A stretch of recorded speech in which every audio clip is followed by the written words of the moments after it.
Friends, എല്ലാവർക്കും എൻ്റെ പുതിയ വീഡിയോയിലേക്ക് സ്വാഗതം. ബിഗ് ബോസിന്റെ കോമണേഴ്സിനെ തിരഞ്ഞെടുക്കുന്ന അഗ്നി പരീക്ഷ എന്നുള്ളത് ഇപ്പോൾ ഓഗസ്റ്റ് 15 ആരംഭിക്കുക എന്നൊക്കെ നമ്മൾ കേട്ടു. അതിൻ്റെ പ്രൊമോസും കാര്യങ്ങളൊക്കെ വരുന്നുണ്ട്.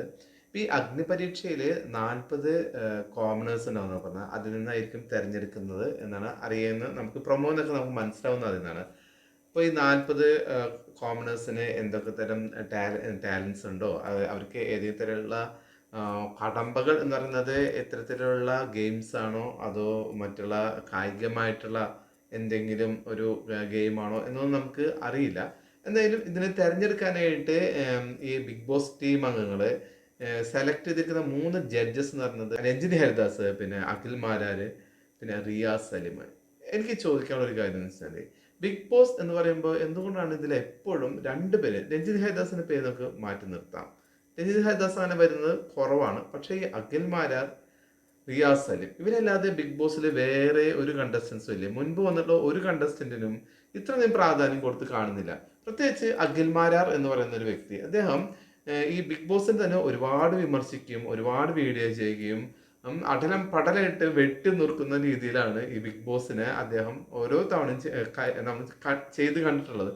അപ്പൊ ഇദ്ദേഹത്തിന് എന്തുകൊണ്ടാണ് വീണ്ടും വീണ്ടും ഇങ്ങനെ നാണമില്ലാതെ ഈ ബിഗ് ബോസ് ടീം ഇങ്ങനെ സെലക്ട് ചെയ്യുന്നത്? ഇപ്പൊ ജഡ്ജായിട്ട് അദ്ദേഹത്തിനേക്കാളും വലിയൊരു ജഡ്ജൊന്നും ആവാനുള്ള ഒരു വ്യക്തിയൊന്നും ബിഗ് ബോസിന് സെലക്ട് ചെയ്യുന്നത് വരെ പറ്റിയിട്ടില്ലേ? അല്ല, ബിഗ് ബോസിൽ അങ്ങനെ ഒരു കണ്ടസ്റ്റന്റ് ഉണ്ടായിട്ടില്ലേ?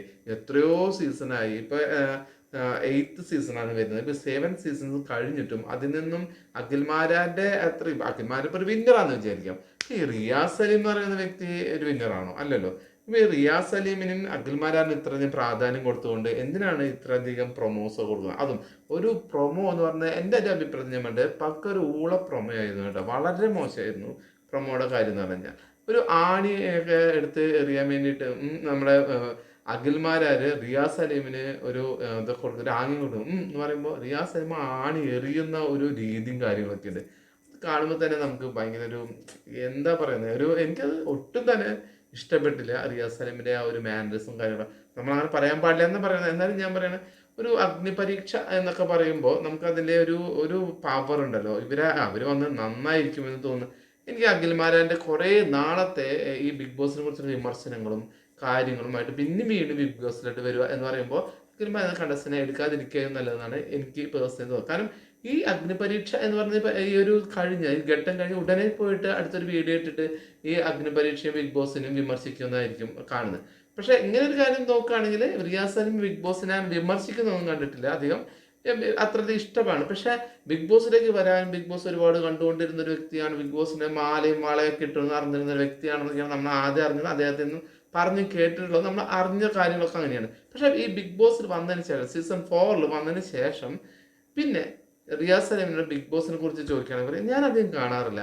ഞാൻ റീൽസ് ഒക്കെ കാണുന്നത് അങ്ങനെയാണ് ഇങ്ങനെ. അതായത് ബിഗ് ബോസ് വന്ന് കഴിഞ്ഞതിന് ശേഷം പിന്നെ ബിഗ് ബോസിനെ അങ്ങ് വേണ്ടാത്ത പോലെയാണ്, ഒരു ഇൻട്രസ്റ്റ് ഇല്ലാത്ത പോലെയാണ്. ഇത്തരത്തിലുള്ള കണ്ടസ്റ്റൻസിനെ ഒക്കെ എന്തിനാണ് ബിഗ് ബോസ് വീണ്ടും പ്രൊമോട്ട് ചെയ്ത് അവർക്കൊരു താരമൂല്യം ഉണ്ടാക്കി കൊടുക്കുന്നതാണ് എൻ്റെ ഒരു പേഴ്സണൽ അഭിപ്രായം. ഒട്ടും ആവശ്യമുണ്ടായിരുന്നില്ല.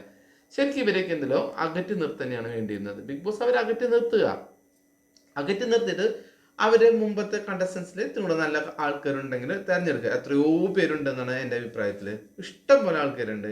ഇപ്പൊ ഈ ജഡ്ജസ് ആയിട്ട് ഇവർ തന്നെ വന്നിരുന്നാലും ശരിയാവുള്ളൂ എന്നുണ്ടെങ്കിൽ പുറമേ നിന്ന് എത്രയോ ആൾക്കാരെടുക്കാന്നേ. ഈ ബിഗ് ബോസിൽ തങ്ങളാവണമെന്നൊന്നും നിർബന്ധമൊന്നുമില്ല. അത് പുറമേ നിന്നുള്ള എത്രയോ ആൾക്കാർ, നല്ല പോലെ ചോദ്യങ്ങൾ ചോദിക്കാൻ കഴിവുള്ള ആൾക്കാരും ഒരു പരിപാടിയെ നല്ല രീതിയിൽ കൊണ്ടുപോകാൻ കഴിവുള്ള ഒരുപാട് ആങ്കേഴ്സ് ഒക്കെ നമ്മുടെ മലയാളത്തിലുണ്ട്. ഇപ്പൊ ഈ അഖിൽമാരാരെയും റിയാസ് സലീമിനെയും മാറ്റിയിട്ട് രഞ്ജിനി ഹരിദാസ് ഓക്കെയാണ്. രഞ്ജിനി ഹരിദാസ് നിൽക്കട്ടെ. കാരണം രഞ്ജിനി ഹരിദാസ് എന്ന് പറയുന്ന വ്യക്തി എൻ്റെ ഒരു അഭിപ്രായത്തിൽ ബിഗ് ബോസിന്റെ ഈ ചരിത്രത്തിൽ തന്നെ ഏറ്റവും നല്ലൊരു കണ്ടസ്റ്റന്റ് ആയിരുന്നു. ജെന്യൂൻ ആയിട്ട് നിന്നൊരു കണ്ടസ്റ്റന്റ്. പക്ഷെ ഫസ്റ്റ് സീസണിൽ ഏറ്റവും കൂടുതൽ തെറ്റിദ്ധരിക്കപ്പെടുകയും ആ ഒരു കാലഘട്ടത്തിൽ രഞ്ജിനി ഹരിദാസിന് ഒരുപാട് ഹേറ്റേഴ്സ് ഉണ്ടായിരുന്നു. അതുകൊണ്ടാണ് രഞ്ജിനി ഹരിദാസ് ആ ഒരു പരിപാടിയിൽ നിന്ന് പുറത്തായിപ്പോയത്. പക്ഷെ രഞ്ജിനി ഹരിദാസ് ഇപ്പോഴത്തെ ഒരു സീസണിൽ വരികയാണെങ്കിൽ എനിക്ക് തോന്നുന്നത് ഒരു ലേഡി കണ്ടസ്റ്റന്റ് വിജയമായിട്ട് വരുന്നതിനുള്ള എല്ലാ കാലിബറും ഉള്ള ഒരു കണ്ടസ്റ്റന്റ് ആണ് രഞ്ജിനി ഹരിദാസ്. അത് അന്ന് കാലത്ത് വന്നുകൊണ്ടാണ് രഞ്ജിനി ഹരിദാസ് തോറ്റുപോയതെന്നാണ് എനിക്ക് തോന്നുന്നത്. എന്തായാലും പേളിമാണിയേക്കാളും കുറച്ചും കൂടെ ബെറ്റർ ആയിട്ടുള്ള ഈ ഒരു, ഞാൻ പറയുന്നത്, ഈ ബിഗ് ബോസ് ഒരു കണ്ടസ്റ്റന്റ് അല്ലെങ്കിൽ ബിഗ് ബോസിൽ വരാനായിട്ട് കഴിവും അതിന് ഒരു തന്ത്രങ്ങളൊക്കെ ഉണ്ടല്ലോ. അത് തർക്കിക്കാനുള്ള തന്ത്രങ്ങളും ഒരു ഗെയിം ചേഞ്ച് ചെയ്യാനുള്ളതും അത് ജെന്യുവൻ ആയിട്ട് നമുക്ക് തോന്നുന്ന ഒരു കണ്ടസ്റ്റന്റ് എന്ന രീതിയിൽ ശരിക്കും പറയുകയാണെങ്കിൽ രഞ്ജിനി ഹരിദാസ് ഒരു ബിഗ് ബോസ് മെറ്റീരിയൽ തന്നെയാണ് നമുക്ക് പറയാൻ പറ്റും. അങ്ങനെ ഒരു കണ്ടസ്റ്റന്റ് ഇതിൽ വന്നുകൊണ്ട് എനിക്കൊരു കുഴപ്പം തോന്നുന്നില്ല അഗ്നി പരീക്ഷയിൽ. പക്ഷേ അഖിൽമാരാരും റിയാസ് അലിയും മാറ്റിയിട്ട് പുതിയ ആരെങ്കിലും എടുത്ത് ഒരു പരീക്ഷിക്കേണ്ടതായിരുന്നു. കാരണം ഇവരുടെ ബിഗ് ബോസിലൂടെ വന്ന ഒരുപാട് കണ്ടസ്റ്റൻസ് ഉണ്ട്, അവരെയും കൂടെ ഒന്ന് പ്രൊമോട്ട് ചെയ്യണ്ടേ. ഇവർ മാത്രം ഇങ്ങനെ പ്രൊമോട്ട് ചെയ്ത് ഇവരാണെങ്കിൽ ഭയങ്കര ലെവൽ ആൾക്കാർ മാറിപ്പോയി. ഇവരോട് ഇപ്പോൾ ഒരു സീസണിൽ വന്നിട്ട് ഇവരോട് ചോദിക്കുകയാണെങ്കിൽ ഞാൻ നേരത്തെ പറഞ്ഞ പോലെ അവർ കാണാറില്ല, അല്ലെങ്കിൽ ഞാൻ വല്ല റീൽസ് മാത്രമേ കാണുള്ളൂ എന്നാൽ ഇവർക്ക് എല്ലാ അഭിപ്രായങ്ങളും ഉണ്ട് കേട്ടോ. ബിഗ് ബോസിനെ വിളിച്ചിട്ട് എന്തെങ്കിലും ചോദിക്കുകയാണെങ്കിൽ ഇങ്ങനെ പറയും. അത് കഴിഞ്ഞ് ഇവർ സ്വന്തമായിട്ട് ഒരു വീഡിയോ ഇട്ടിട്ട് വലിയ പൊലിപ്പിക്കലാണ്. പ്രത്യേകിച്ച് അഖിൽമാരാരുടെ യൂട്യൂബ് ചാനലിൽ വന്നിരുന്നിട്ട് ബിഗ് ബോസിനെ കുറിച്ചിട്ട് ഭയങ്കര ഓരോ കണ്ടസ്റ്റന്റിനെ കുറിച്ചിട്ടും വാചാലനാവും. പക്ഷെ എന്തെങ്കിലും പ്രത്യേകം ചോദിച്ചു കഴിഞ്ഞാൽ ഇല്ല ഞാൻ അവിടെ നിന്ന് കാണാറുള്ളൂ എന്നാൽ അങ്ങനെ പറഞ്ഞു. അതായത് ബിഗ് ബോസിന് വന്നു കഴിഞ്ഞാൽ അതൊന്നുമല്ല എന്നുള്ള രീതിയാണ്. അപ്പോൾ എന്തായാലും എനിക്ക് അഗ്നി പരീക്ഷയുടെ ഈ പ്രൊമോ വീഡിയോ തന്നെ കണ്ടപ്പോൾ എനിക്ക് ഭയങ്കര നെഗറ്റീവായിട്ടാണ് തോന്നിയത്. അവർ 3 പേരുടെയും ആ ഒരു ആക്ടിങ് സ്റ്റൈലും കാര്യങ്ങളും ഒന്നും തന്നെ നന്നായില്ല. കാരണം അവരുടെ വീഡിയോഗ്രാഫി അതൊക്കെ നന്നായിട്ടുണ്ട്, അവരുടെ സിനിമോട്ടോഗ്രാഫി പോലെയൊക്കെ അവർ എടുക്കാൻ ശ്രമിച്ചത് നന്നായി. പക്ഷേ ഈ കണ്ടസ്റ്റൻസ് വന്നിട്ട് ഇവർ വായ തുറന്നു പോയി. അതായത് ഒരു ഡയലോഗ് ഡെലിവറി വളരെ മോശമായി. പ്രത്യേകിച്ച് റിയാസ് സലീമിൻ്റെ ഈ ഒരു ആക്ഷനും റിയാസ് സലീമിൻ്റെ ഡയലോഗ് ഡെലിവറി ഒക്കെ പരാജയമാണെന്ന് എനിക്ക് തോന്നിയത്.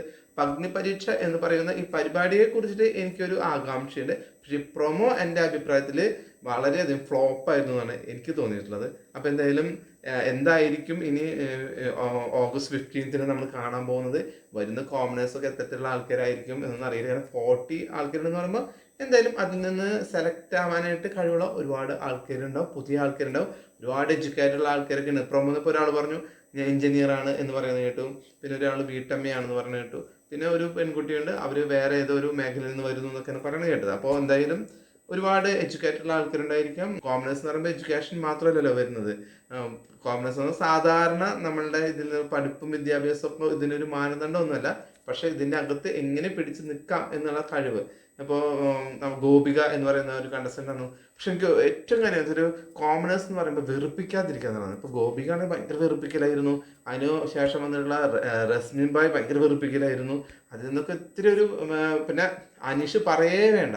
അനീഷ് 2ാം സ്ഥാനമൊക്കെ എത്തിയെങ്കിൽ പറഞ്ഞാലും വെറുപ്പിക്കുന്ന കാര്യത്തിൽ ഭയങ്കര മുമ്പിലായിരുന്നു എന്നാണ് എൻ്റെ പേഴ്സണൽ അഭിപ്രായം. അല്ലാത്ത ഒരുപാട് ആൾക്കാരുണ്ടാവും. അപ്പോൾ എന്തായാലും അടുത്തൊരു വീഡിയോ വരെ എല്ലാവർക്കും ബൈ.